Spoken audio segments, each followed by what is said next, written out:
जय जय राधा बल्लभ। श्री हरिवंश। आज हम गुरु जी से सुनेंगे कि भगवान शिव जी की भक्ति और कृपा प्राप्ति के लिए साधना कैसे करें।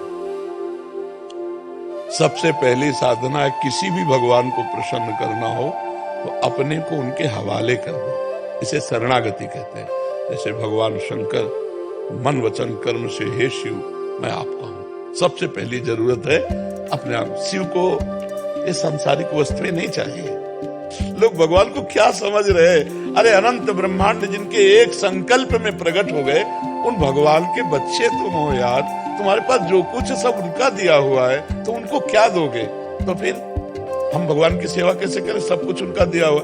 जैसे एक पिता अपने 4 पुत्रों को सेव लाया और एक एक दे दिया। अब उनमें से एक बालक दौड़ के आया और अपने पिता के मुख में पवाने लगा। पिता ही लाया है, बालक को पाने के लिए दिया है, लेकिन उसने पहले नहीं पाया अपने पिता क्या करेगा? गोद में उठा लेगा और दुलार करके उससे सेव लेगा और अपने हाथ से उसको पवाएगा। यही तो मेरे भगवान करते हैं। जब कोई भक्त भोग लगाता है तो थाल वापस आती है, लेकिन वो बहुत बड़ी सेवा बन गई। तो दियम वस्तु गोविंदम तुभ्यमेव समर्पये। आपकी दी हुई वस्तु आपको समर्पित है। तो सबसे पहले भगवान को प्रसन्न करने के लिए अपना सब कुछ दे, लेकिन धोखेबाजी से नहीं। जैसे आरती में गाया जाता है ना, तन मन धन सब प्रभु आपका। क्या इस पे खरे उतरते हैं हम लोग? बेईमानी है। हम क्या मानते हैं सब कुछ भगवान का है? अगर मानते हैं तो चाहे वो रख ले हमारे पास तो जय जय, और सब ले जाएं तो जय जय। हमें बुरा नहीं लगेगा, क्योंकि हमारी वस्तु तुम्हारे पास धरोहर के रूप में रखी, हम ले लेते हैं तो तुम्हें क्यों बुरा लगेगा? लेकिन नहीं, हमें बुरा लगता है। हम लोग केवल जबान से कहते तन मन धन सब तेरा, हम खरे नहीं उतरते। अगर खरे उतर जाए तो केवल कहने मात्र से भगवान की प्राप्ति हो जाएगी, क्योंकि भगवान आपको दिए यार। भगवान को कुछ लक्ष्मी जी चरण दाबती रहती है, लक्ष्मी जी की तरफ नहीं हेरते, वैसे अपने आनंद में मगन रहते। हमारे भगवान की माया में एक पहाड़ है जिसका नाम सुमेर पर्वत है। 4 लाख योजन का है। 4 लाख योजन। 1 योजन माने 4 कोस, 1 कोस माने 3 किलोमीटर। 4 लाख योजन का सोने का पहाड़। उनको तुम किलो 2 किलो का मुकुट चढ़ा दिए तो कोई बहुत बड़ी बात कर दी है। जिनके एक संकल्प से अनंत ब्रह्मांड सृजित हुए, उनके हम हो जाएं, यही सबसे बड़ी आराधना। और भगवान शिव तो यार बहुत मस्त भगवान है। धतूरे का फल, अकौड़े का फूल, एक चुल्लू जल, हर हर महादेव, इतने में राजी हो गए।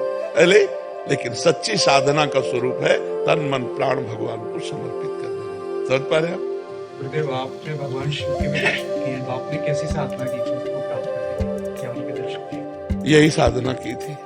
घाटों में पड़े रहते थे, तन मन प्राण समर्पित करके, एक भी श्वास व्यर्थ नहीं जाने देते थे। आज भी हमारे पास 1 रुपया नहीं, न जीवन में कभी लिया है, न जीवन में रखा है, न जीवन में रखेंगे। कभी ऐसे किसी से नहीं। जो आ जाता भोजन घाट में, कभी भरपेट भोजन नहीं मिलता था। कभी कोई इतना सतुआ, कभी एक बर्फी। अब आज तो भगवान जैसे रख रहे हैं वैसे रह रहे हैं।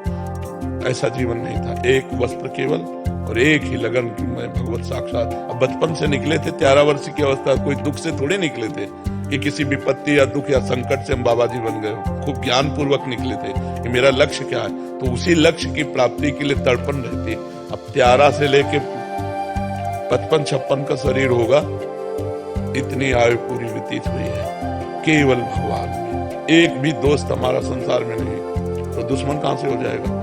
जब दोस्त नहीं, दुश्मन कैसे? सब भगवत स्वरूप है। सबको हम प्यार करते हैं, लेकिन हम किसी से दोस्ती नहीं रखते। ममता नहीं, आसक्ति नहीं, दोस्ती नहीं, शत्रुता नहीं, सब में भगवत भाव रखते हैं। तो यही भाव वहां काशी के घाटों में बस भिक्षुक रूप में, जो हमें उदर पोषण के लिए कभी सतुआ मिल जाता, कभी बर्फी के 2 टुकड़े मिल जाते। रात दिन लगन थी मुझे भगवान की प्राप्ति करनी। तो जो हम चाह करते हैं भगवान उसकी पूर्ति कर देते हैं। अब उन्होंने कृपा करके वृंदावन भेज दिया, प्रिया प्रीतम की उपासना में भेज दिया, और ये समाज को सेवा दिलानी थी, इसलिए उन्होंने ऐसा संयोग करा दिया। तो उन्हीं का सारा खेल है। भगवान शिव की ही कृपा से हमें जो कुछ प्राप्त है वो उन्हीं की कृपा से प्राप्त है। पर हमारा शिव जी के सिवा कोई था नहीं। कभी किसी आश्रम नहीं गए, कभी किसी मठ मंदिर में नहीं सोए। घाटों में पड़ के सोना और व्याकुल होकर रोना।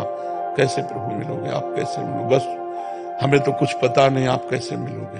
तो वो जब कोई दैन्य होकर के भगवान के लिए निर्जन स्थान पर सेवन करते हुए रोता है, तो ये पुकार भगवान को जाती, भाव बिन सुनी पुकारे मैं कभी सुनता नहीं, और भाव पूरित टेर ही करती मुझे लाचार है। भगवान भाव से बस में हो जाते। ये वस्तु ये सब पदार्थ नहीं, केवल भाव चाहिए उनको। तुम भाव से उनको पुकारो, जरूर दर्शन देंगे। लेकिन कौन दर्शन चाहता है? ये सही में नहीं दर्शन चाहता। दर्शन चाहने की जब बात आती है ना बच्चा, तो जैसे कोई दिल को मसला करे, शायद इसको ही इश्क कहते हो। हर समय एक विशेष तड़पन, हर समय एक विशेष आहत, जैसे कोई आदमी हो ना, केवल एक ही बात, कब प्रभु मिलेंगे, कब मिलेंगे, कब मिलेंगे। वो अब जैसे आपके माँ है, आपके पिता है, आपके भाई, आपके परिवार है, तो आपको जीवन व्यतीत करना अच्छा लगता है ना। उसकी सोचो जिसने माँ पिता भाई बंधु सब होते हुए छोड़ दिए, ना कोई सुख, ना कोई सुविधा, ना कोई मनोरंजन, और केवल भगवान के लिए, तब वो भगवान की चाहत, भगवान की प्राप्ति की बात आती है। जब रुदु सुश्रम राजन कृष्ण दर्शन लालसा, तासा माविन भूछौरी स्मयमान मुखाम्बुजा, पीतांबर धरा सृग्वी साक्षात मनमथ मनमथा। जब भगवान के लिए रोना आ जाए, विकलता आ जाए, कैसे मिलोगे? किसके पास जाऊं? किससे कहूं? कैसे आप मिलोगे? वो व्याकुलता। तो भगवान जब व्याकुलता देखते हैं, तो भगवान सब में है, सब जगह है, सब रूपों में है। जिस रूप में चाहो उस रूप में भगवान का दर्शन कर लो। लेकिन दर्शन कौन भगवान का चाहता है? कौन चाहता है मैं तुम्हें देखना चाहता हूँ, मैं तुमसे प्यार करना चाहता हूँ? सारा जगत अपने सने संबंधियों से प्यार करता है। मैंने हर संबंध तोड़ा है केवल आपके प्यार के लिए। अब मुझे आपसे आंख लड़ानी दूसरे से नहीं, ऐसा कौन है?